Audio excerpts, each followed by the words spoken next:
एक दिन वह बीमार पड़ गया। उसकी माँ उसे डॉक्टर के पास ले गई। वहाँ उसे मालूम हुआ कि उसके बेटे को ऐसी बीमारी हो गई है जिससे अब वह ज़्यादा दिन जिंदा नहीं रह पाएगा। यह जानने के बाद चांद की माँ उदास रहने लगी। जैसे जैसे समय बीत रहा था उसे एक ही फिक्र खाए जा रही थी कि चांद सदा के लिए उसे छोड़ जाएगा। वह ईश्वर से प्रार्थना करती कि वह उसके पुत्र को दीर्घायु प्रदान करे। एक दिन एक मछली चांद के घर आई।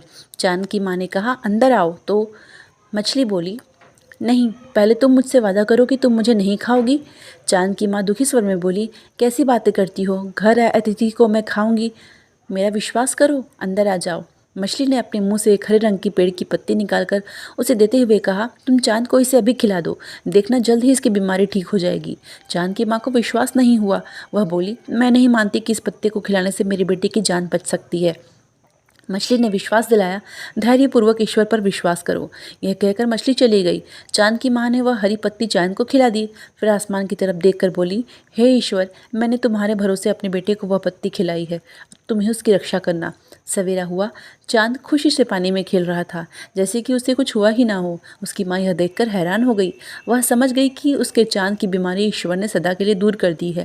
फिर उसने मन ही मन सोचा, इसका मतलब उस मछली को ईश्वर ने ही भेजा था मेरे बेटे की मदद के लिए। चांद की माँ ने मछली को बहुत ढूंढा, लेकिन उसका कहीं कोई अता पता ना मिला। अब तो उसका विश्वास और बढ़ गया। ईश्वर ने माँ की पुकार को सुन लिया था। सच ही तो है, ईश्वर अपनी संतान को कभी नहीं भूलता, न धरती पर रहने वालों को और न ही आकाश, जल और पाताल में रहने वालों को।